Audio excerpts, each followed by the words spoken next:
I couldn't be any more excited right now. Those hands were filled with poop-stained underwear, which he allegedly smeared on the face of his victim. Do you realize what percentage of your opening conversations are about bathrooms, Merrill? Sometimes when you look through the little hole between the stalls, you can see another guy. You should just look him in the eyes the entire time. I think you have the wrong expectations for what's going to go down here. We're going off the rails here. Maybe football instead. It's always next year.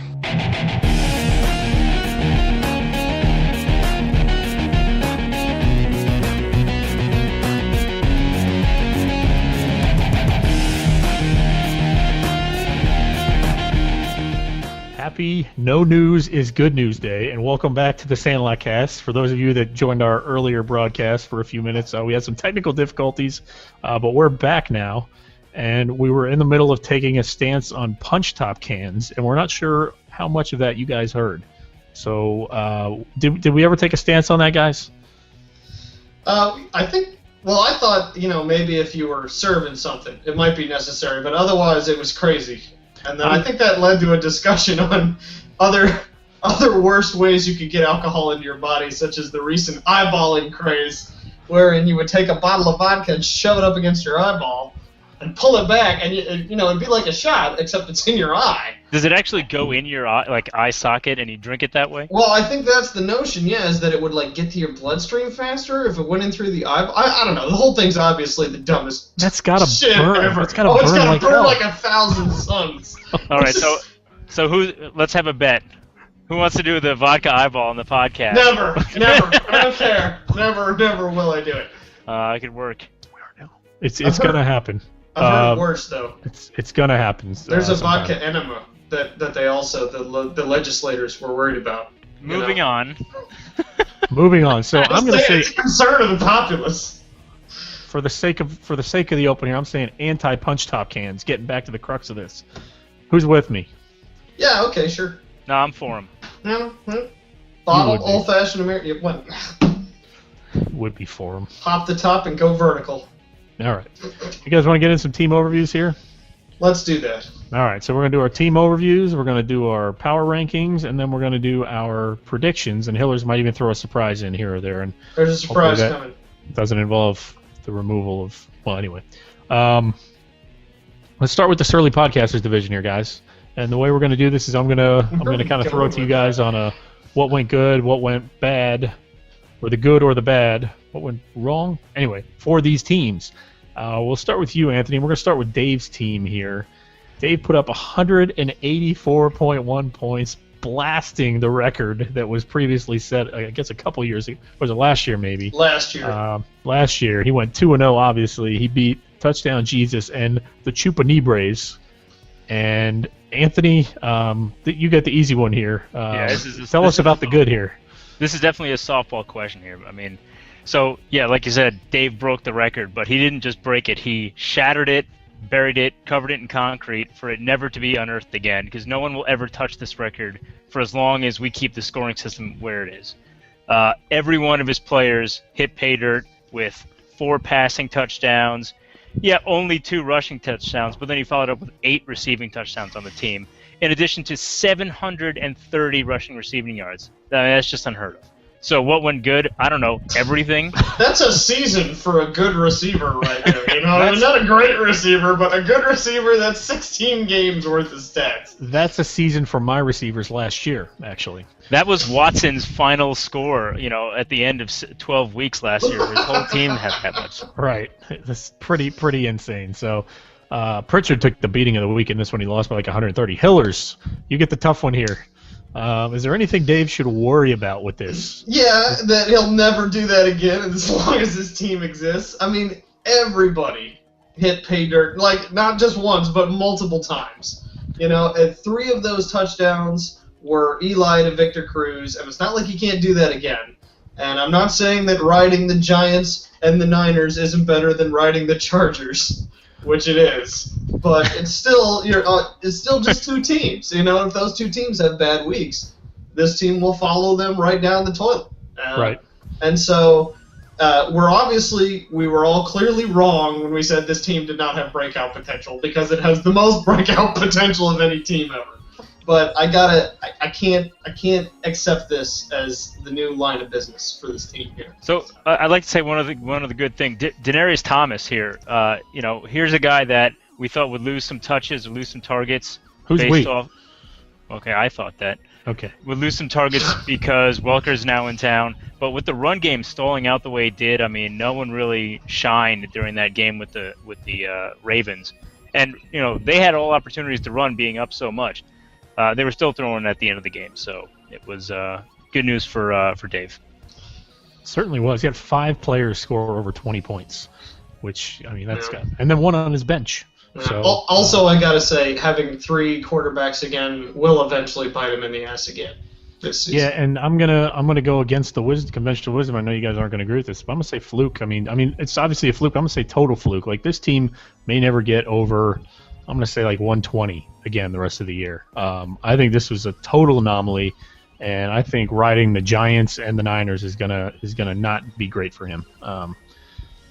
I was on the Giants train last year, and that didn't go well for me. So maybe I'm just scarred. But I'm saying fluke here, and I'm not. You didn't score 184 points either.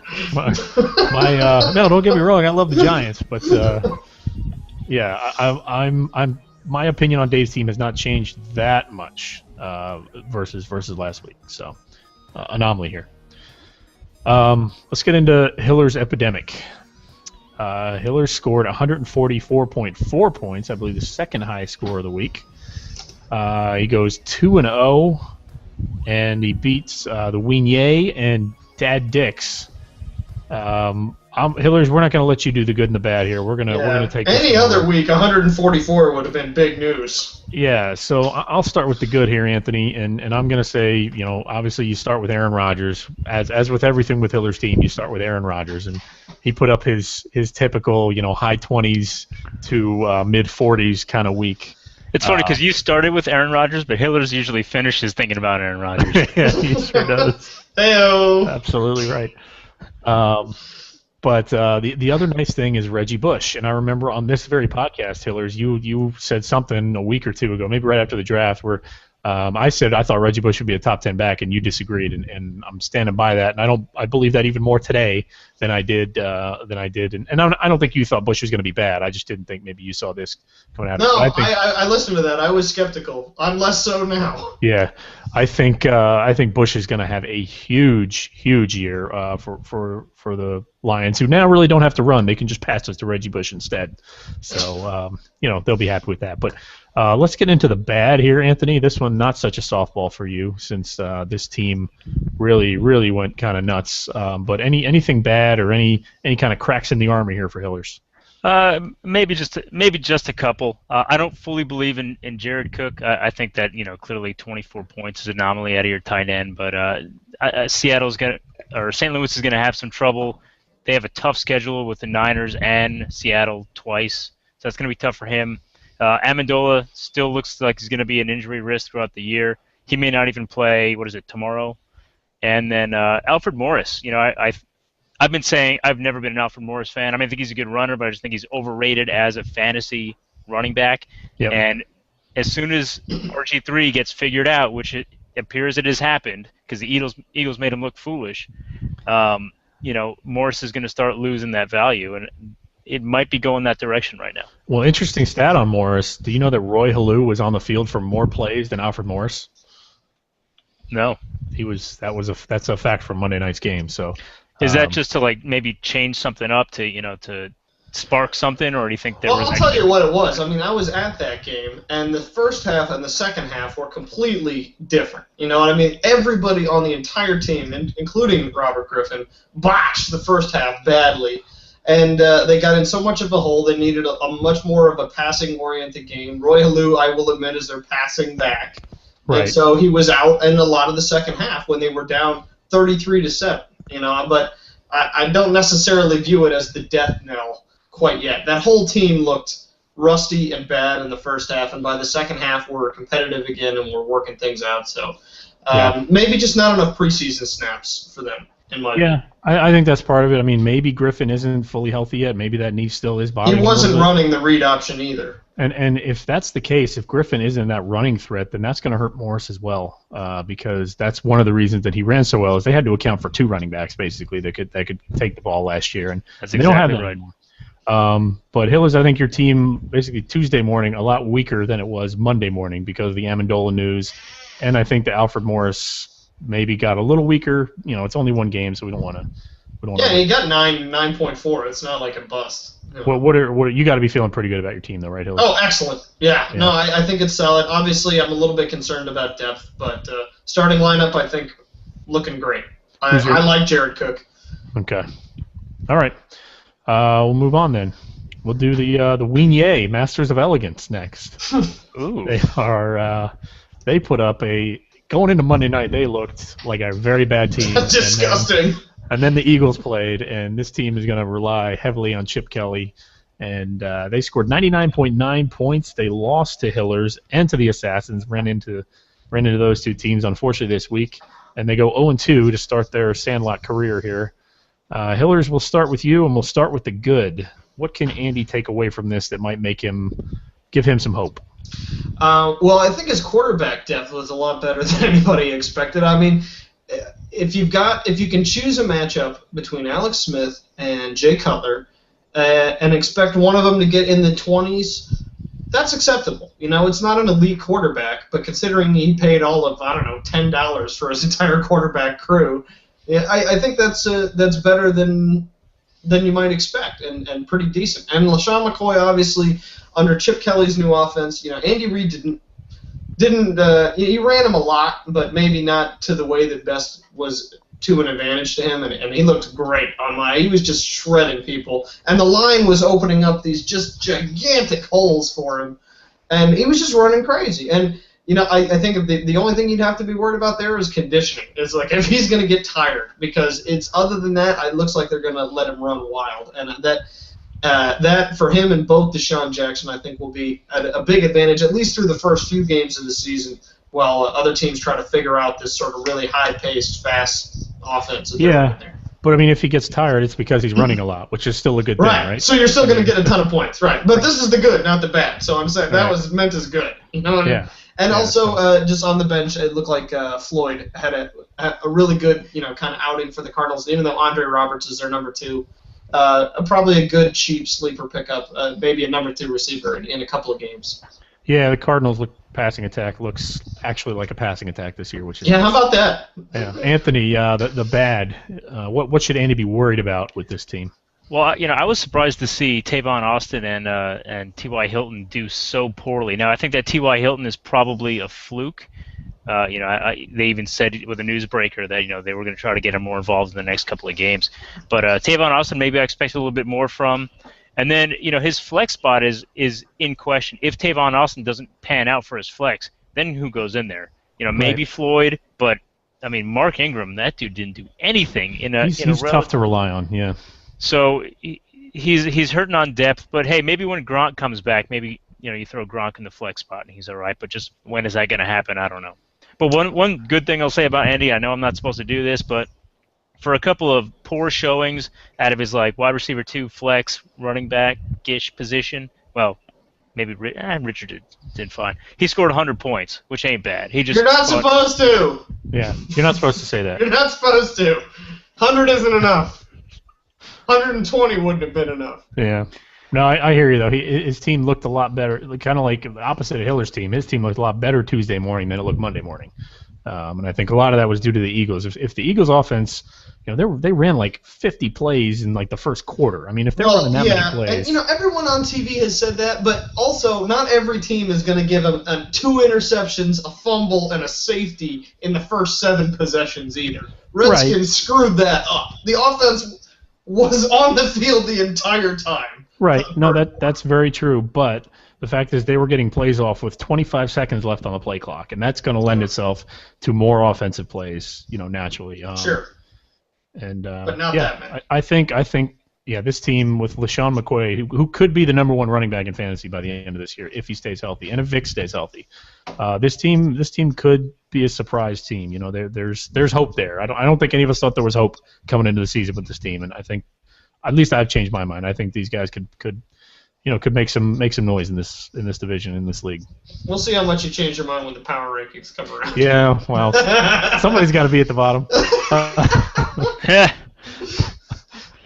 Touchdown Jesus, final team in this division here. They scored 74.7 points. They were the dog of the week here. And they lost to PBJ and Dave's team, who they lost to by 110 points. Is that the biggest beating ever? Well, no, I think there's been worse because I put up like 26 one week at one point. I have to look into Their that. record is 0-2 now, and Anthony, you get another tough one here. Tell me something good about this team. Yeah, this is a tough one. I thought they were running Forte a lot, more than the Bears have done in the past, especially in the red zone. Usually, like, it's Michael Bush that gets those end zone carries, but you saw Forte do that 1-yard plunge. Ryan Matthews, I mean, he scored. No, forget it. Forget anything I said about Ryan Matthews in the good category. Yeah, don't. Stop. Yes, he lost by more points than any other team has ever lost by in the history of the league. Okay. I don't know. Robbie Gould was looking good. Yeah, it's tough to kick in Chicago, man. Against the Windy City, they got that stuff going on. Yeah, Forte they did well. Cam Newton, okay, so he played the Seahawks, right? That's a terrible matchup for a quarterback. A lot of people think that's the best defense in the league. So tough start for Cam Newton. That's kind of one of his horses there. And Dez Bryant, who got hurt, was bottled up by the Giants. Likely there's better days ahead for those guys. I will say that this is the frustration as a 2.5-year Dez Bryant owner. This is the frustration with Dez Bryant. There are times when I don't know if it's him that disappears from the game or Tony Romo just stops looking his way, but Tony Romo just locks in on Witten and Miles Austin and doesn't even throw to Dez Bryant for like 2 straight quarters, and that's why I didn't totally buy into the hype on him this year. And he gets dinged up a lot. And he's already got this sprained foot. Hillers. That said, kind of transitioned into the bad already with this team, but what transition/steal? Yeah. What? Yeah. Anything else that Pritchard might want to be worried about? Well, Dez Bryant didn't look like he did so well under double coverage of any kind. I mean, it's the Giants. They're not supposed to have a shutdown secondary there, but apparently just having 2 bodies on him was enough. And Romo seemed perfectly comfortable going to Witten or going to Miles Austin or whoever else. And so I would be definitely concerned about that. And with Cam Newton kind of getting bottled up by the Seahawks there, I think there's good reason to suspect that other teams might capitalize on that. Also, given that the Chargers had such an amazing first half against the Texans before completely caving, I don't know if I would be worrying about Ryan Matthews there. I mean, he's only got 55 yards and a touchdown in what was supposed to be a blowout victory for the Chargers. So if they're not running him and relying on him, if he doesn't have at least a 20-point day in such a big game that they had there, or even as good a game as Frank Gore had, in his blowout game, then I don't know how much you should really be relying on him as a starter either. So, but he's got these receivers, right? He's got Dez and Calvin Johnson. Well, Calvin Johnson had 2 points. Yeah, Calvin Johnson had 2 touchdowns called back, long That's touchdowns right. He definitely could have scored. So I'm willing to chalk that up to bad luck. He's the king of that, right? I mean, it seems like every touchdown he gets. Yeah, but this week was especially hard for him. Well, and going back to Dez Bryant, this is another reason I didn't really buy into him. They've got a lot of options there in Dallas, and when you look at the other top receivers in fantasy, you look at Andre Johnson, you look at Calvin Johnson, you look at Larry Fitzgerald, you look at A.J. Green, you look at these other teams. They're the only guys that are there. They're the main options in the passing game, and there's quality options other than Dez Bryant in Dallas, and that's why I worry that, granted, he's got Calvin Johnson, so he only needs Dez to be a number 2, which is great, but just kind of as a note on him. Yeah. And also, for all your talk about Roy Halou, he only had 16 rushing yards, despite being on the field more. And I think the chance of him becoming a number 1 back, given that Morris put the ball on the ground with his first play, doesn't look too great. So. Yeah, I agree with that. I don't think that's the case. I just mentioned him as a threat to Morris, is all. Sure. Halou had his shot, and he squandered it. So that's Squandered it's it. not going to happen. Yeah. Yeah, he's your scat back. He's your shifty scat back. What? Anyway, skibbity boop bop, scat back. Divisional overview here. I want to hear that again, by the way. I can't do it again. That was too good. That'll be on next year's intro. The divisional overview, real quick. I just kind of Hillers after week 1 of your division here. How has anything changed in the way you're seeing it? No, I'm the best. Okay, Anthony. Anything on this division at all? I mean, are we still thinking Hillers is going to run away with this? I think the ordering is still the same, but maybe Dave has a little bit more upside than he did previously. Okay. All right. Do you downgrade? Well, we'll get to the power rankings and see if we downgrade TDJ at all. Let's go to the Puppet Masters division next. And we're going to start with the highest scoring team in the Puppet Masters division, the Assassins. Who scored 136.8 insane. Just went completely nutso, starting with Adrian Peterson's first carry of the season where he took it 78 yards. But they beat the Feisty Goats and the Weenyay, and they go to 2-0 in first place in their division. Hillers, what went right here for the Assassins? Well, that's crazy. First of all, congrats, Watson, for just not having too much of all our abuse and flipping out. Good on you. But what went right? A couple of things. Obviously, Adrian Peterson, but I don't need to belabor that too much. I would say the thing that I think went best for him is Jordy Nelson and Jason Witten.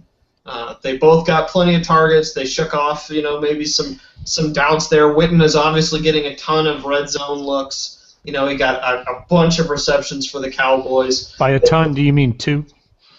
A ton of touch. Well, no, what did he only get thrown at 2 times in the whole red zone? I don't think so. I mean, it's watching red zone. Seemed like he was all over the place. Anyway, I agree. I was playing against him. He had 120-some passes thrown his way and only 4 touchdowns, and he's already got 2. And I think that's probably indicative of how much more value he's going to have this season than last season. Tight end, maybe not that big a position, but if you have a guy that's really able to put up big points, it can be big, and I think he's going to really appreciate that. And the fact that he traded for Jordy Nelson and Torrey Smith, neither of them looked all that bad. I know a lot of people had doubts about him, and of course a lot of the doubts is about injury, but some of the doubts is about just ability to perform, and both of them did fine. I mean, Torrey Smith you would say only 92 yards in that game, but 92 yards is a decent score. And considering he had Alshon Jeffrey before and Ruben Randall, who actually, got 100 in this 1 week, but they both look good. So his entire starting lineup now looks solid, except, of course, now he's going to have to fill in a spot for Shane Vereen. Yeah, and we'll get to that here with Anthony. Now that Vereen's down, is that really the big worry for Watson? Yeah, because he doesn't have much in flex, but if he's smart, he'll make maybe a couple of good pickups, and maybe Ruben Randall can fill in, especially if the Giants' running game isn't working out, which it may not. But yeah, flex is going to be an issue for him. Man, Watson, if I were you, I would send Hillers a fruit basket or something because he gave you 3 starting players that helped you win the game like that. Well, 2 now. Hillers, he sent Hillers Reggie Bush instead of the fruit basket, which is pretty solid. Honestly, I'd rather have Reggie Bush. I can get my own damn fruit basket. Yeah, I mean his team did well. There's not much bad this week. Witten definitely played well. So I mean just the injury at flex and maybe just a depth issue. So if I were Watson, get active on the waivers and you'll be all right. I also gave him Witten in the Percy Harvin trade. Yeah. Half this team is my cast-offs. Yeah, I mean, I don't know who is. I mean, he's got Steven Jackson, but yeah, who is his flex going to be now? I guess he's going to put in Ruben Randall, but the problem with that is that Eli passed for 450 yards this week. He's not going to do that every week, and it's a lot of yards. The yards aren't coming away from Cruz or Nix; they're going to come away from Randall first, and so that's kind of the worry there. This team's going to start strong. Once we get into the bye weeks and players start getting hurt, that's when he's going to have some problems, I think. But I predicted playoffs for this team last week, and I'm feeling pretty good about that pick right now. So let's go to the Dad Dicks next. They scored 82.7 points, and they lost to both EBS and Hillers. A lot of us were liking the Dad Dicks going into week 1, but now they're 0-2. Anthony, is there any silver lining in or around Dad Dicks? Hey, well, so that's weird to say. McFadden isn't injured yet, so there's some silver lining there. He would have beaten me if Kai Forbath, Cobra Kai, had hit that field goal, he would have beat me just straight up. But he missed that one, so that's tough luck for him.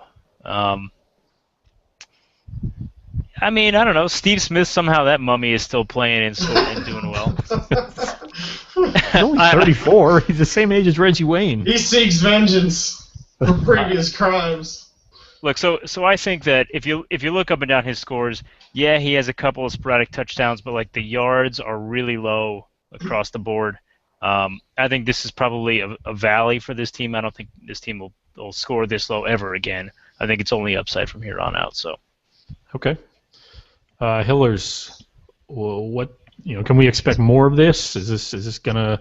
Do you think a little less of this team now than you did before? And if so, slightly, only because I had them winning the title in my predictions, and it's hard to maintain that after an 82-point showing. But yeah, he had a few tough breaks. I can't imagine Decker is going to end another 7-touchdown game with only 32 yards. That seemed crazy to me. I couldn't believe it even as it was happening. That he got so few targets, and I think Welker might take some away from him, but he's obviously going to get his looks. Peyton doesn't care who you are; he's just going to pass to who's open. And Chris Johnson, even though he managed to get 70 yards, he had a relatively tough game this week, and I think he can improve upon that. There's reason to expect that his entire receiving core would improve, and even if it doesn't, Brian Hartline is looking like actually a really promising bench player there. Mike Wallace, shocker, sucks and can't catch the football and doesn't even get passed to a whole lot. And so Tannehill's going to pass to a guy that's open who generally isn't Wallace. It's Hartline. So good for him. Yeah. I'm not saying I expected this from this team. I wasn't a huge fan. I didn't see what everyone was going crazy about, but I feel like Breeze underperformed a little bit. Who's going to be the leading rusher on the Raiders this year? Oh, I think it's going to be McFadden. Oh, trick question. Yeah. Could be Richard Terrell Pryor. Richard Pryor. Richard Pryor. Hey, now. That'd be something. Yeah, I mean, that's the problem, right? When the Raiders run now, it's with Terrell Pryor. And so do you think that hurts McFadden at all? Yeah, it's going to hurt him, but he's going to get his traditional handoffs. As long as he stays healthy, he'll be a solid starting running back. Which he always does. All of Pryor's rushing yards come because he does one thing. He looks at his main receiver, and then if that guy isn't open, he runs. There's no check down at all. See ya. There's no time in the pocket. I can't be reading defenses. It's just like look around. Anybody obviously open? Nope. Whoop, whoop, whoop, and then off he goes. Yeah. So. And the other issue with this is, his second best player other than Breeze is a tight end, and that's always kind of tough when your tight end is your second best player, just because the difference in value between the number 1 tight end and the number 10 tight end isn't quite as big. So unless Graham has another historic year like he had 2 or 3 years ago, he's not going to get a lot of that value back. So we'll see. That said, I'm sure he's going to crush me next week by about 40 points, but. We'll get to that next week. Next team is End Zone Bombardment Squad here. They scored 86.1 points. They lost to the Light Saber-Tooth Tigers, but they beat the Dad Dicks. And the record now goes to 1-1. And Hillers, we'll start with you here on what kind of goodness can you pull from this team? Well, it must be nice having Matt Stafford on your team there, Anthony. And having a solid, you can start him quarterback option there, especially with Reggie Bush being a running back that only catches passes or catches 100 yards worth of passes there. It's the best of both worlds, and I think that's a completely solid addition to this team. And I think it's also got to be heartening to you to see Reggie Wayne still getting it done, with 96 yards and a touchdown this week. Luck is clearly still looking his way. He's still getting open, despite his, advanced years. And if there's anything on your bench to look at, it's Denarius Moore, who I think, Rod Streeter got his targets in the ring, but the guy that Pryor was clearly looking at before he ran away every time was Moore. And any time that he was open, he was getting the ball. So you may have had a flex player there that you didn't expect. And Ronnie White, okay, he underperformed, had a bad week. Sometimes you just don't get targets. First week craziness, it's nothing I would worry about. I'm going to disagree with you, Hillers. Same with Lynch. I'm going to go with the bad here and disagree with you a lot on Roddy White. I'm going to say I'm really concerned for your team here, Anthony. And I think you might be a little concerned as well. Mainly Roddy White, specifically, there's word that's coming out now that he might have a high ankle sprain, and his ankle might be a lot more dinged up than people let on, and he's just trying to play through it, which means he's not going to be as effective as he typically was. The other thing is Giovanni Bernard, who you invested $40 in. It's a lot of dollars. Really, didn't show a whole lot, and Ben Jarvis Green-Ellis got a lot of carries. And so if they're going to be in a timeshare and they're not going to be in a successful timeshare, combine that with the fact that you've got Ahmad Bradshaw, who is apparently the backup to Vic Ballard right now. Maybe that'll change over time, but your number 2 running back situation is not great right now. So. I think you're probably a little concerned, especially, with Roddy and your running back situation. But I think, you're a pretty savvy owner. You're going to end up working a trade in some way and getting a deeper running back core. So, you'll work it out. But right now, I think you took a big hit this week, and I think you're feeling not quite as good this week as you were last week about your team. What say you? Well, I mean, I think that you're close, or at least you're heading down the right path. I'm not happy about the running situation, but what's up with all the the reports that came out? It seems like every report on every site had Bradshaw leading the pack. He was gonna be running wild against the Raiders. What, he got like 1 carry for 4 yards or something like that, and the rest of them were dump offs. Bernard was supposed to do a little bit more. Although one thing I'll say about Bernard is that he had much fewer carries and he was more effective with them. So I actually have high hopes for Bernard. It's just, when is he going to get involved? And I'm hoping it's week 2. I think there's a good chance it can be week 2. A little bit worried about Roddy White, but I gotta stick with him. Sure. And I'll disagree on the Denarius Moore thing. I think that might have been a bit of a fluke. Total fluke. And Mike Wallace. He had Joe Hayden on him in Cleveland. That's why I benched him. I made the right choice in that respect. I think he'll emerge in week 2 as a solid start. Yeah, he'll be a low end 2 or a flex maybe. And Lynch at 50 yards. He's got to do better. Stafford had 2 touchdowns taken away. 86 is. I'm lucky to have won one with 86. I think it's only going to go up from here, or at least I'm hoping. Yeah, even the CBS site said you were lucky to have won with 86. Did you notice that? 86 I did notice that. It's a disaster of a score either. I mean, it's not great, but it's not a dumpster fire. It'll get you to 2-14. Trust me. I bet it will. Yeah. Next team. Speaking of 2-14, the Feisty Goats are our next team here. They score 88.8 points and go 0-2, lose to the Sex Cannons and the Assassins. Anthony, good luck finding something good about the Goats. Man, I don't know how you do it. Your team looks so damn solid up and down, and then you continue to, surprise everybody. Look, Fitzgerald, I think you were right on when you drafted him. He's going to be good all year for you. I think you can, expect to get 10 to 20 points out of him a week. And Zerline, man, he was kicking that ball like nobody's business. Otherwise, I don't know, man. Wilson. Zerline going right to the kicker in the good side. Yeah, I don't know. I've never been to Jones. I don't want to get into the bad so much, but that's your best bet. My kicker's my best bet. Oh my God. I mean, you have you have a lot of depth on your team. And I like the depth, but I think you're going to have the who do I start syndrome, week to week. Okay. Hiller's the bad? Well, let's start with your entire running game. That's a disaster. The Jags are terrible. They're going to be losing all season. Maurice Jones-Drew, I don't know how many carries he can expect with whoever Blaine Gabbert's backup is. It's Chad like, Henne. Yeah, it's the fact that anyone is But he's worse better than Blaine Gabbert. Well, the fact that anyone is worse than Blaine Gabbert is shocking to me. He's not worse than Blaine Gabbert. I'm shocked. And so if this is as bad as it looked on Sunday, he's not even going to be able to get many carries because this team is so terrible. The line looked terrible, all of it. That was bad. Charles did good, but got hurt. That's not good either. That's part of the bad. They think he's going to be able to go for this Sunday, so not overreact, but perhaps some mild concern. But let's go to the really major concern, David Wilson. your new fun toy that you have. And he got 2 fumbles, 19 yards, and got taken out of the game, basically. And that is of some concern. They signed Brandon Jacobs this week for a 1-year deal. Maybe maybe that'll help. I don't know.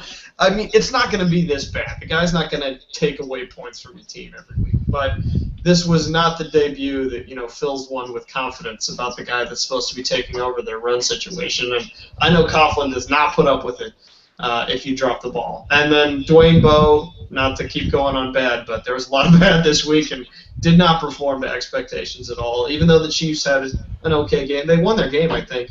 So you just got done with Anthony saying 86.1, not a disastrous score, and then you just it's not a disaster. I'm just saying it's not a disaster. You're not the worst team in the league by any means. This is still a solid lineup. It's just that these guys perform below expectations. I mean, if you're looking for something good, if they performed to expectations, you would have won probably at least one of these games, if not the one against Watson. Okay. It would have been well over 100. So don't panic. Yeah. But the run game maybe not the A-plus run game that I think we all thought you had. So divisional overview here, Anthony. This is kind of our division. What do you think? Oh, sorry, wait. Anthony, you forgot to mention Julius Thomas on his bench down there. Yeah. I mean, good pick, but I think that's going to come to an end pretty soon when Dreesen comes back. Maybe sell high on that one, Mike. Maybe sell high on that one. Hillers loves tight ends. I'm a believer. I don't think he goes anywhere when Dreesen comes back. They've been talking about him for a while. He's just been hurt. Divisional overview here. Anthony, well, he's talking to somebody, but I'll say on our division here, I think the Assassins came out strong. I think Dad Dicks came out obviously not so strong. Anthony, I think me and you might be near the bottom of this division here for a while, and I think Assassins and Dad Dicks are going to be fighting it out for the division win, possibly. I don't know. Or Assassins might run away with it. Who the hell knows at this rate, right? Yeah, I have no idea. Can't tell from week one. Our week one predictions are always crap. I mean, we kind of thought that this division would be 3 bad teams and then Anthony, and it turns out we might just be 4 bad teams. So who knows? Let's get to the Melon Ballers here. Start with the Lightsaber Tooth Tigers. They scored 117.8 points. They beat Chupanibres and End Zone Bombardment Squad, and Nick starts out 2-0. Hillers, what happened here that helped Nick? What's Nick smiling about today about his team? Kaepernick is looking like a legit quarterback. I mean, I was a little bit skeptical. I was like, well, maybe he was just running. Maybe teams will figure it out. But he was doing all kinds of different things. And granted, it was against the Packers, who tend to leave themselves open to that. But he was making excellent passes in the pocket to a lot of different receivers, looked totally solid. So while I don't think he's going to get 36.6 every week, it looked really good. And people were slamming him a little bit for his Jordan Cameron pickup on tight end, but who else are they going to throw to on the Browns? I mean, he's gonna get plenty of targets and until Josh Gordon comes back, probably. Perhaps solid starter though it seems to me right now. And then AJ Green continues to be every bit the beast we thought he was, and the same with Randall Cobb. Got tons of looks and some good touchdowns and in red zone and everywhere. So. I think the things we thought were solid about this team still kind of are, even if we maybe were a little disappointed in the run game this week. So Randall Cobb got 12 targets, and he got tons of looks, but Andre Johnson, who got 16 targets, didn't get as many targets as one might think. I overlooked the fact that Andre Johnson received 16 targets. I am not making the argument that 16 targets is not as much. Okay, all right. That is a mistake. Anthony, is this for real with Nick's team, or should he be worried about anything? You're welcome for all the facts in that article, by the way, you ungrateful bastard. So I think this is for real for Nick's team, and I think that everything that went well for Nick was the highlight. Everything that went wrong for Nick is going to be the consistently wrong pieces throughout the season. Though, I mean, if that results in a score like 117, so be it. But his number 2 running back, I think, is going to be an issue. Lamar Miller, $26. He may not be a startable guy. His number 1 running back may be an issue too. Personally, I think Ridley will be okay, especially because Vereen got hurt. So they'll just continue to run with Ridley. That was probably a fluky game having the fumble like that. I'm all right with Ridley, but Miller And then there's the old Nicknalysis, which is the urge to start somebody like Kimbrel Tompkins. Yeah, right. Over a guy like Sproles, who's Over Darren Sproles, really? So that's the Nicknalysis factor. It's always, you never know what he's going to do. I don't That's the worst move of the week, in my opinion. I mean, Evans sat Peyton Manning, who scored 61 points, but I think honestly, starting Kimbrel Tompkins over Darren Sproles is horrendous. That's horrendous. He's got a lot of depth, though. I mean, he could have started Sproles or Andre Robertson and done better there. See, I disagree on the depth, though. I mean, I think his bench is, I don't know. It's a lot of guys who haven't done anything but have hype, and I hate those guys, but that's probably why my team stinks. So. Well, they're people you could play if you have to, not people you're excited about playing, or they wouldn't be on your bench. But. Yeah. Yeah. Okay. All right. Yeah. I mean, solid job by Nick. I mean, it's very, I don't know, it's weird. It's very, very Nickish. It's like somehow he just always puts up points. It's, good job. All right. Sex Cannons are our next team here. They scored 98.6 points to beat the Feisty Goats, and they also beat Peanut Butter Jelly Time to go 2-0. They win the mini game also with 118.5 points on the bench, more than they had in their more than they lineup. scored. So he goes 2-0 and wins the mini game, and he gets that because he started the wrong player at quarterback. So congratulations to Evan on screwing up so bad that he wins everything. Anthony, you get to say the good about Evan's team. Well, I mean, what have we not said already about Evan's team? Andre Johnson, hey, he's not injured and he had a hell of a game. So maybe you can ease some concerns. I don't know. Yeah. It looks good that he can mistakenly start either quarterback and it still works out for him. But I think we expected that. Oh, I know, Joique Bell. Kind of a flyer pickup, might be not just the vulture guy in Detroit, but actually maybe a legitimate flex running back. He's a vulture. Looks to be the goal line. He's a scavenger. He's a carrion feeder. Yeah. Bush had one of those touchdowns called back. Yeah. You think Fred Jackson's a good thing or a bad thing, Anthony? I don't think you can reliably start him. I think Spiller is your guy. He's more explosive. He's younger. He's less injury prone. Right, but that's what I'm Spiller's your saying. guy. Do you think the fact that Fred Jackson did so good is a good thing or a bad thing for Spiller? I think Spiller fumbled, so they wanted to maybe just got Fred Jackson in there. Okay. Hillers, what's wrong with Evan's team? Well, Bernard Pierce didn't get very many carries. How about that? I think he only got 22 yards. Then he didn't do very well with them. I don't know, quarterback controversy. Everything's pretty much good here. There's really not a lot to say in the bad. Pierre Garçon and the Redskins offense looked deplorable this week. The rushing attempts. Sorry, I didn't mean the rushing attempts. Ray Rice had 12. Bernard Pierce had 9. Well, then he's looking bad. So I think that. And Pierre Garçon, look, if the Redskins offense does bad, he'll go right down. He'll be the first to suffer from it, I would say.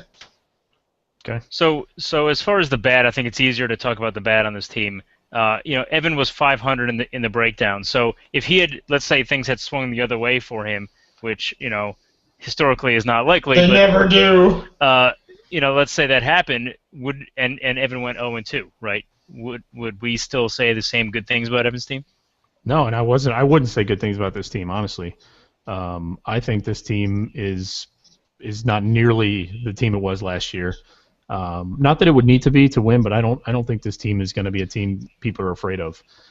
Mainly because everybody thought C.J. Spiller was going to come in and be the guy and be this get all the carries and get everything. Fred Jackson had 13 rushing attempts in this game, and C.J. Spiller had 17. So I mean, if it's a 17-13 split, it's the same thing as last year. And don't get me wrong, C.J. Spiller was a beast last year, but his value is not going to go higher. He's not getting more touches than he got last year at that rate.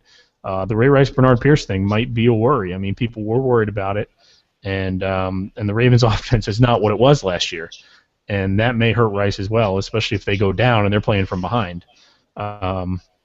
So I think his gotta running disagree back. with you though. There's incredible depth on this team, and he's also one start away from being closer to 130 What's the incredible points depth though? Like what? Who's his Any third of these running players back? could start for a team. Who's his third? You're gonna start? You want to start Bernard Pierce? Well, no, I don't. That's why I said it was bad. Do you want to start Fred Jackson? I'm starting to look like you could. Chris you want Gibbons? to start Fred Jackson? I would have started him last week. I don't You have to started choose. Fred Jackson last week. Well, if I had, I would have been pleased. I would have got 10 points. You haven't answered my question. Do you want to start Fred Jackson every week? Quit dodging the question. Not right You now. don't. Not right Admit now. it. You don't. No. No, not right now. There's not depth on this team. When you say depth, you have to look at people you're comfortable starting, and I don't see a lot. Chris Gibbons is fine. But I you think would he had be a bad starting game. Fred Jackson if C.J. Spiller had a major drop-off. So if one isn't performing, the other one will be. You know What happens on bye weeks? I still say. I mean, I guess he's got Joik Bell he can plug in, but Nah, he's a vulture. yeah. So there you go. So there's less depth. But he's 40 points. I mean, if he'd just started Peyton Manning instead of Andrew Luck, we would have turned this around, and then we'd be gushing even more because he would have had 130 points. No, I wouldn't. I And still won the bench game. I don't just look at the points. I mean, it's I don't know. All right. I Time think his will team. tell. Yeah, it's like you said, Anthony. If he would have played, teams that scored above average, he'd be 0-2. And I know that's. Woulda, coulda. that's We'll see where he is kind on of your lack a power little bit, but- rankings. Yeah, we will. Yeah, we'll Moving just on. say other things go into the power rankings.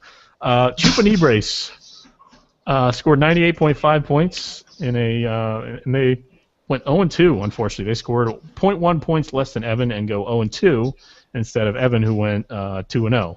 So let's see how that jades our analysis here. They lost to Tigers and Dave, who put up a combined 300 points against this team in 2 games. Hillers, since Evan's team at 98.6 is really good, how is JD's team at 98.5 just as good? Really good. They're really good. This is a really good team. And even at 98.5, I think underperformed a little bit. I don't think 77 yards is Trent Richardson's cap at all. And Welker is clearly getting a ton of targets in Denver. Hakeem Nicks looks in good form and is getting his looks in New York. Tony Gonzalez is still getting his share, even though Steven Jackson might be taking a little bit off his red zone catches with the Falcons. And Matt Ryan still looks like a very solid, reliable quarterback. This is an excellent team. It still has a lot going for it. If there's only one thing I'm worried about, it's maybe a little bit depth. But, I mean, if Golden Tate or James Jones or is that Jacoby Jones? Which J. Jones am I looking That's at? James There's too many of them. James Jones. Okay. Those two guys could definitely have a lot more upside as backups and as depth later in the season. So I think this team is... Well, plus Golden Tate. Did you say Golden Tate? Yeah, I said Golden Tate and James Jones. Yeah, there's not... Other than maybe having a little bit of worry in running back depth, this team is good to go. Okay. Anthony, the bad here? This is a hard one to say bad things about. I also really, really like this team. I thought that Mendenhall was going to be busto in Arizona, but Carson Palmer looks like he's really spreading that field out, and now Mendenhall has room to run in a way that he didn't have room to run in Pittsburgh. Speaking of Pittsburgh, maybe the bad is Roethlisberger on this team. Good God, did Pittsburgh look terrible. I mean, they're offense. Horrible. I would just, if you're listening right now, just drop Roethlisberger, and we can see it come through because he is not worth, even as a backup on any fantasy team. Yeah, especially as a third. I mean, why do you have him at that point? This is not a bad thing, but I'd like to applaud the coaching decision to sit James Jones for Antonio Brown, because James Jones, 0 points, man, on the Packers, that's crazy. I don't think he even got a target, did he? No. No, but that won't last. Oh, 2 targets he got. Won't Yeah, last. I think this team is another kind of sneaky team. It's one of those, not anything real flashy. Nothing you look at and say, oh no, I don't want to face this team. But a lot of consistent guys here. The depth at running back is an issue. I agree with you there, Hillers. But the depth at receiver is good. So and honestly, in fantasy football this year and even like last year, the running back position. We used to always say if you have a flex spot, you want to start a running back, right? Well, that's not necessarily the case anymore. As the passing game has become more and more a bigger part of this league, you can start receivers in flex now, and they'll score just as much Mhm. because a lot of running backs are just not getting the carries. Running backs aren't getting 20, 25 carries a game anymore. Right. Teams don't do it. Was Nick ahead of the curve on this one? I mean, maybe he was. So maybe you only need 2 good running backs. Yeah, he's Forrest Gumping his way into football strategy knowledge here. But which goes against what I said about Evans' team. I know a little counterproductive, but just something to think about, I guess. Maybe you only need 2 guys. So, yeah, I think JD's going to have a pretty good season and could make a run at a playoff spot. Final team is Peanut Butter Jelly Time. Brett, I feel like for some reason we always save him till last. We got to move him up next week. He scored 90 points, went 1-1, lost to the Sex Cannons, and beat Touchdown Jesus. Anthony, the good on Brett's team. Well, that's a tough one. There's beeping. Do you guys hear that beeping, by the way? I think there's a little bit of feedback there. So what I like about Brett's team here is Ben Jarvis turned out to be a pretty effective runner. I mean, 29 yards is good, but if you saw the way he ran hard. If he weren't up against Chicago, I think he would have broken a lot more. He broken through a lot more holes and had a higher score. So having Greenhouse on the bench is a nice substitute. Hello? Yeah, we hear you. I'm out. Okay. Can you guys hear me? Yeah. I can't hear any. Yeah, okay, so you can still hear me. Oh, my What Lord. the hell? Oh, God. Change your settings. Oh, anyway, keep going, Anthony. So I think that Ben Jarvis is a nice fill-in for Ben Tate there, and now you're looking at maybe a higher score. All right, give me one second. You guys do what you're going to do. And then even at 9, Brett had a bad week, but even at 90 points, yeah, that's not so bad. So I think he's going to be fine. You add in a couple of touchdowns, which you're going to get from Vincent Jackson and probably Cecil Shorts in there, and definitely Arian Foster. Now you're looking at a 100-plus point team. Brett's team is still scary. This was just a little bit of a valley for him again. Yeah, I mean, outside of his quarterback, he had 1 touchdown, 1 rushing touchdown for Doug Martin, and that's why, I mean, you look at the yardage is pretty solid up and down, and the touchdowns will come. They typically do, and especially with a guy like Arian Foster. The Texans went down pretty early in that game, and they had to abandon the run a little bit, but Foster still got 90 yards total, and he started Ben Tate also, which was kind of impressive. But as Foster kind of comes into his own, I think this team will be better. That said, since we've lost Hillers, I'm going to go with the bad here. Yeah, might as well. Yeah, and say maybe Arian Foster doesn't get better. I don't know. I mean, if I'm Brett and I'm looking at something to worry about on my team, I'm maybe worried about Robert Griffin not being healthy. Griffin was somebody who was a top 5 player when he was healthy last year. He was putting up points like crazy, and maybe he's not healthy, and maybe that's not going to happen this year. And the Bucks might be terrible. And if the Bucks are terrible, then I don't think Doug Martin's going to have that good of a day either. So yeah, what is up with the Bucks up and down like every other season? It's different, Yeah. I can hear you guys again, by the way. I'm back Okay. in. All right. Oh, great. We've still got horrendous feedback from you, so it went away when you signed off. I'm not sure where that's coming from, but Yeah, I don't know. Okay. Jiggle it around a little bit. yeah. There, Not 3 times though. faster. No. Once is fine. Twice is okay. 3, you're just playing with it. Yeah, 3. Don't do it 3 times. Let me try one other thing. So that's Brett's team. He's leaving. That's the thing he's going to try. Jesus Christ. Yeah, this is nothing. This is professionalism right here, folks. As Hiller's chair spins in the distance. Anthony, would you like to get into the power rankings while we wait for him to come back? Yeah, I think I'm back. I don't know where the feedback is coming. Are you guys still getting it? A little bit, yeah. Let's power through though. I'll do what I can. All right, we're going to the power rankings here, Hillers.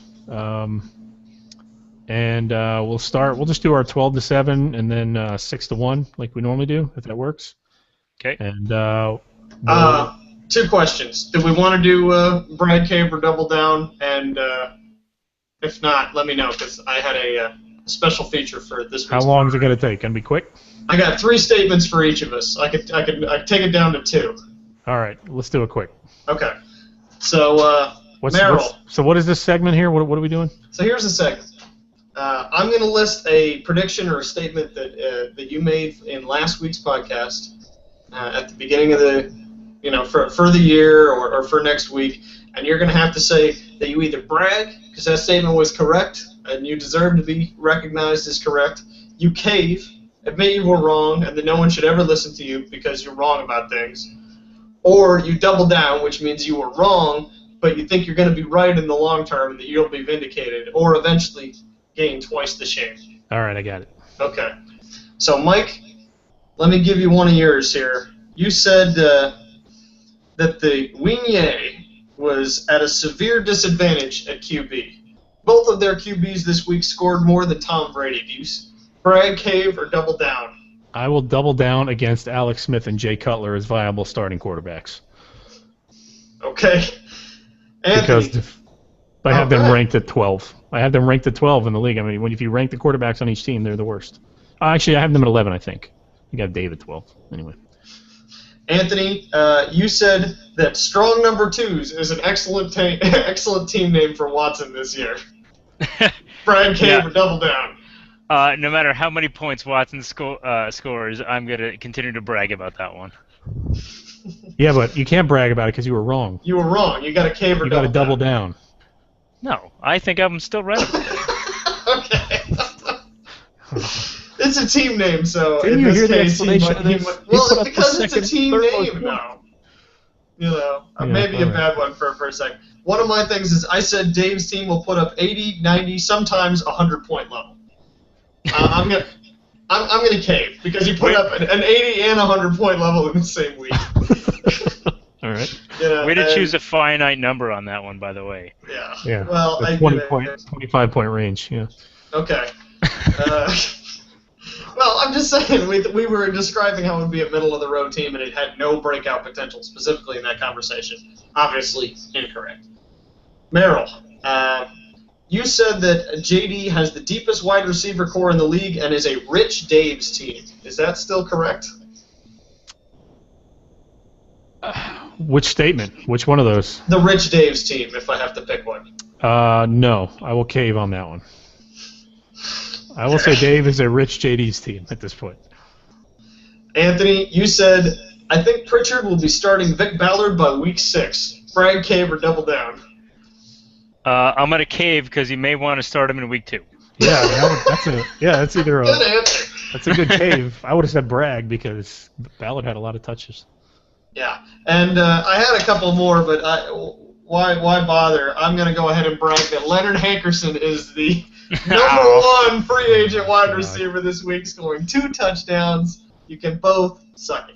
Over under on 4.5 touchdowns the rest of the year for Leonard Hankerson. Over. I'll take the under. I'm going to go over, and if he does like a robot dance in the end zone, I'm just going to lose it. Because it's going to be the Hanker simulator. The Hankulator. All right, let's get to our power rankings. Power Good segment rankings. there, Hellers. I like that. Let's bring that one back. Okay. Hey, We'll start. Anthony, Wait a second. Special guest host for this week's power rankings. Okay. So give me just 1 minute here. All right. Oh my God. Is he bringing his dog in here? I have no idea what he's doing. This could go any direction here. I don't even know. I hope he's not taking his clothes off or something. Oh All right. man. So should I just start here? Yeah, go ahead and start. Nope, there he is. One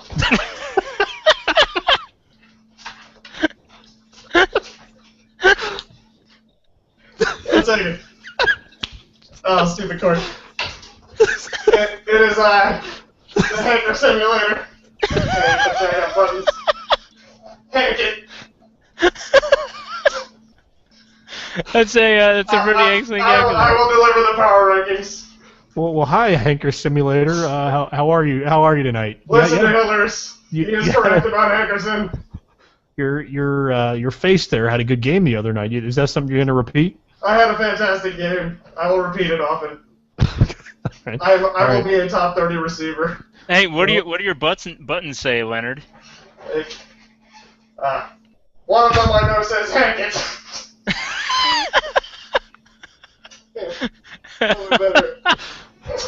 Done deal. Done deal. Well, that should be the Yeah. next segment. Are we going to hank it or not?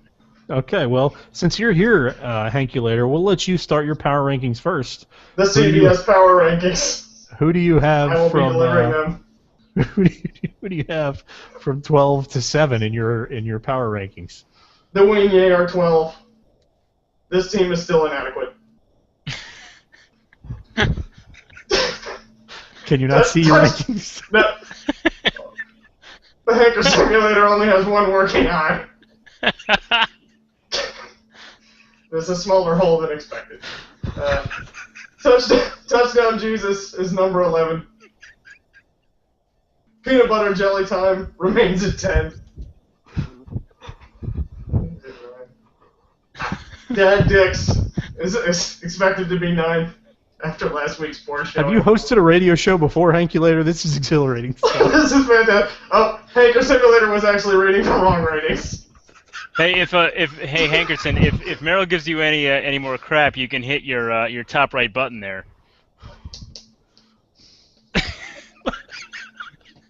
little higher. Little higher. No. You raise the thing. Yeah, that's the spot right there. There you go.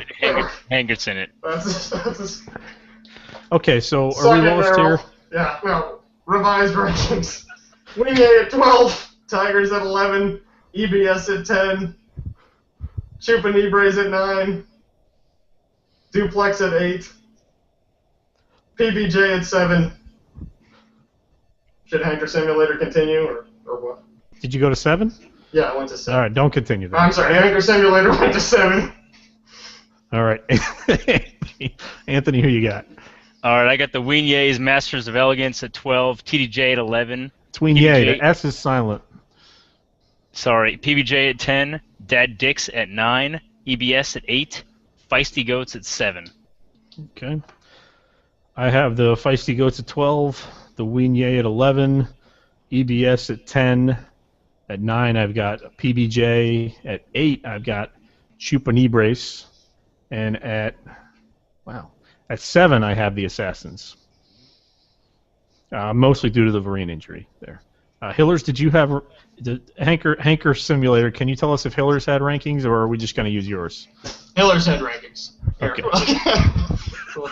Okay, let's see. Wingye at 12, TDJ at 11, PBJ at 10, Feisty Goats at 9, Dad Dix at 8, Chupanibres at 7. All right. You want to finish it out since Top you're 6 for the site? Sure. Okay, 1 second. Oh my God. He needs a longer cord on his headphones. He can't go too far. Well, that was the problem earlier, is it ran out of power. It ran out of power. That's okay. Top 6. Your voice sounds very similar to Hiller's Hanker Simulator. Shut up!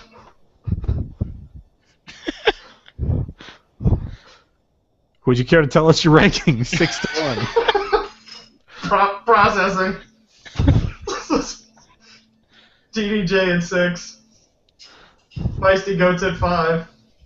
Dad Dix at 4. Assassins at 3. Hillers at 2. Cannons at 1. Thank Okay. you, Hanker Simulator. Hanker Simulator complete. It's been an honor having you on the show, Hankulator. Yes, it was. Okay. Now get lost. Anthony. All right. So number 6, I got the Assassins, also because of Varine. 5, I have the Duplex. 4, I have Chupanibres. That's a lot of owner factor on that one and a lot of promise. 3, Tigers. 2, Hillers. 1, Cannons. Okay. At 6, I have the Tigers. At 5, I have TDJ. At 4, I have Dave. At 3, I've got the Dad Dix. At 2, I've got the Sex Cannons. And at number 1, I've got Hillers. in our Hells power yeah. rankings. Number 1, maybe first time ever. Yeah, that's the first time anyone other than Evan has been number 1, I know, in my For rankings. years. In a long time. So, way Sweet. to unseat the king in my rankings. Anyway, Hillers. Happy to be there. All right. I have EBS at 6. The Duplex at 5, which is one of the biggest jumps ever, but if that's not going to do it, what will, right? Mhm. Assassins at 4. Tigers at 2, or Tigers at 3. I'm sorry. Myself at 2, and the Cannons still at 1. Okay. I believe I play them this season, so that should be a good chance to see who's on top. Do we want to run through predictions real quick? Really quick. All right. There's only 6 games, so it should be quick. And we'll start with, well, what's first on mine, because it's me. We'll do Feisty Goats versus Dad Dicks. I'll take Dad Dicks, just because, the Feisty Goats don't really ever win, so. You got tough matchups this week, Merrill, Dad Dicks. I'm going to go to the Goats. It's still a better team top to bottom, I think, as far as the names go. I just got to stick with it. Yeah, but see how that goes for you. Next, Assassins at EBS. We have Assassins took a big hit with Vereen going down, so now their flex player will be Ruben Randall. For that reason, wow, actually no. You know what? I'm sticking with the Assassins. Yeah, just based on different matchups here and the way the games went last week and who's on the board. Even though it's Ruben Randall, I'm going to go Assassins too. I'm going EBS for a surprising comeback. Okay. A comeback, meaning you'll be down big? No, what? What are you coming back from? One loss. A bad week 1. Oh, I got you. Okay. Oh, that's a bounce back, not a comeback. A bounce back. Future reference. There you go. Hillers at Dave's team. I'm not going to say Dave's team, just like people aren't saying Redskins anymore. They're just saying the Washington sports team. I'm not going to say what that name is. No one's saying that. Yeah. A lot of people saying that. Hillers versus Dave's team. I'm going to pick Hillers. I'm also taking me, obviously. I got to go Hillers. Yep. Okay. So not really More buying. consistency there. That's a big matchup, though, the 2 highest scoring teams. By the way, can I just say how bad CBS's projections are? They're terrible. They're awful. They had me over 100 points every week last year, and I never went over 100 points. So there's that. They're optimistic. Let's put it that way. It's like nobody's going to have a bad week. I love it when one kicker has a huge edge over another one. that edge slider bar is complete crap. Yeah, it's garbage. It totally loves Jimmy Graham though. Jimmy Graham will always have the maxed out edge, no matter who. God can be on the other side, and it'll say edge Jimmy Graham. Touchdown Jesus at the Weenyay. Hold on, let me. By the way, doesn't edge if you got an edge, isn't usually a slight edge? A slight advantage. No, edge means disgusting crushing of his edge on this scale. Yeah, edge should be the first one. It should go edge, slight, and then moderate, I guess, and then there should be a maximum. Totally fucked up. All right, I'll make some calls. Touchdown Jesus at the Weenyay. I'm going to take... Oof. I don't know. I don't have a feel for this one. I'm going to go touchdown Jesus just because I think right now they're a better team. Yeah, touchdown Jesus. I think people start to figure out McCoy a little bit and Jackson there. I go TDJ because there's a newsbreaker that said Richardson missed practice from a foot. If he's limited, he doesn't have... Well, then you go good second Weenyay, running right? option. He didn't have 9 points. Well, then you go Weenyay. No, I'm going TDJ because Daryl Richardson has some kind of foot injury. Oh, yeah. Okay. Oh, okay. All right. So, unanimous on that one. And thus ends the Daryl Richardson era in St. Louis. That was a good run. Yep. Sex Cannons at Light Saber-Tooth Tigers. Wow, Peyton Manning is going to shred the Giants. That's going to be hideous. And then poor Eli is going to put on his Eli face. Yeah, I'm gonna say Evan wins this. Sex Cannons. Cannons. God, is Nick really going to start Michael Vick over Colin Kaepernick? Jesus. Well, then Sex Cannons. Yeah. But what if he doesn't? Well, Kaepernick's playing Seattle, and Vick is playing San Diego, so, I mean... Yeah, but it's Kaepernick, who put up 400-plus yards last week against Green Bay, who's not a terrible defense. They're not great in the secondary. This is the old Nick Analysis coming back to bite him in the ass. Yeah, it's going to be that Vic to Kembrell Tompkins connection. All right, Peanut Butter Jelly Time versus Chupa Brace. Every time I say that, I feel like I'm saying knee brace, like Robert Griffin's knee brace. What is a Chupa knee brace? It's from Futurama. It's a sewer monster. Okay. Yeah. I'll need a YouTube video to explain. Or a cardboard cutout of some kind. CBS has this one tied at 116. Yeah. So that means somebody's going to win by 40. Wow, Brett's still starting Ben Tate and Arian Foster. I got to go the Chupa knee brace. I'm going the knee brace as well. I will also pick the knee brace. Did we differ on any picks? Yeah. I picked I'm sure myself. at least one. Yeah. Okay. All right. Well, that's going to do it for the podcast, boys. Thought it was a pretty Okay. good one. Yeah, solid. Okay. And thanks to the special guest there. Is he around to say thank you to? Oh, yeah, here we go. Or is he recharging? I think he's solar powered, actually. Oh, that would make sense. Yeah. Gotta go green and all. Check out my buttons. Hey, can you hank it for us? Oh, look at that. Get those moves. Pretty good That's for a ridiculous. hankulator. Yeah. That is pretty good. All right, 4 Anthony, 4 Hillers, and 4 the hankulator. This is me saying we will talk to you guys later.